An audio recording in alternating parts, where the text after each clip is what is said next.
This will be the last video in the series about Buka versus diamond-shaped fighter kites and some of the differences, and in making them, some of the tips that might help reduce the struggle in making the parts that are a little challenging for many kite makers.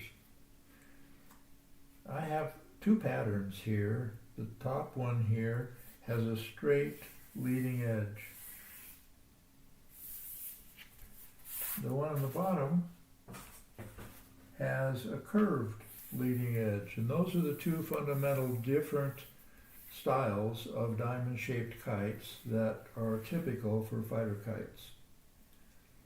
Each flies a little differently, as I've described before. Now, the tricky part on either of these, whether it's a straight leading edge or whether it's a curved leading edge, is the same.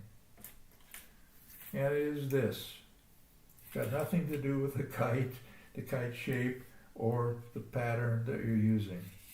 It has to do with the carbon fiber itself and what it requires in order for you to be able to install it correctly. Now, carbon fiber isn't uniformly round. It's not even close sometimes. And because of that, it has a different amount of flexibility along the length of the piece you're using. You won't notice it probably, but that is the way it is made. So when you're installing this, it has to be installed in a way that orients the carbon fiber in the rod to where it's most likely to naturally bend. And you can feel that by just simply rotating the ends of it while you tension it. Rotate the ends of it with your fingertips, and you can feel it jump from place to place. Well, when you're installing a bow in a diamond kite, for me, what I do is I put glue on the ends of the bow, and then I install it. So if I did it with my hands, it'd be all pretty messy. So the easiest way to get the orientation of the carbon right is to use a piece of carbon fiber that's a little longer than the length of the bow described by the kite plan you're making. And then use something like this. This is just a couple pieces of stirring straw that I got from a coffee shop. Ran a string through it with a needle, tied one piece to one end of the string, put the string through the other one to allow it to slide, so it slides on the string. And then I tied an adjustable knot here. I tied a taut line hitch that allows me to change the location of or the distance between the two. So what I want to do is I want to set up the bow. I don't even know how long this is, but it doesn't matter as long as it's longer than what the plan calls for. I put one end into one of the little plastic tubes here and the other end in the other, and then all I have to do is to adjust the shape of it so it fits the plan that I'm using, that the wingtip points are matched up, and these points here where called the shoulder meet, and where this point where the cross occurs between the bow and the spine, all those are aligned correctly. Then I know that this is the right shape for this kite.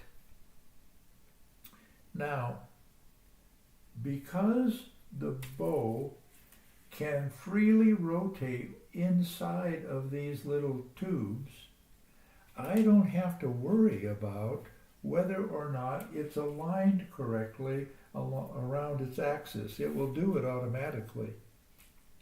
So that's a real benefit in using this kind of a method.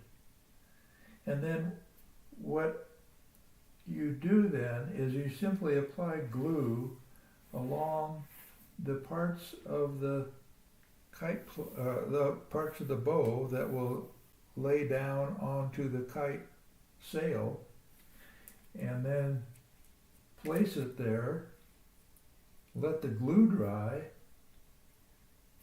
and then cut off the extra on each wingtip of the bow, so you're all set. That's a very simple, easy way without having to know the exact length of the bow, as long as the piece you have is longer than is needed in the kite. Another option requires that you know the length, and that would be to make a little pocket or use an adhesive photo corner and attach it at the wing tip points on the sail material itself and slip the ends of the bow into those to hold it. Now the photo corners hold it tight enough where you would have to orient it first before you put it in, and then it would be fine. And the other way is one that I use when I know the dimension. I have cut notches into this part of aluminum yardstick, and what I do is when I have the kite sail on my work table here, just like this, I will put this, align the notches to the wingtips, tape this down with masking tape right onto the sail, and then install the bow into the notches, which is very simple. And I can do it with this being rotated upward like this. So it's easy for the carbon fiber to rotate around its axis, and then when I'm ready to install it, what I do is I apply glue around the bow for the length that it's going to be on contact with the sail here on both ends. Put it in so the ends are up, and then just rotate it down onto the kite sail. Let the glue dry, remove the bow setter, and continue with the process of installing the spine, which is easy to do. I just use double-sided tape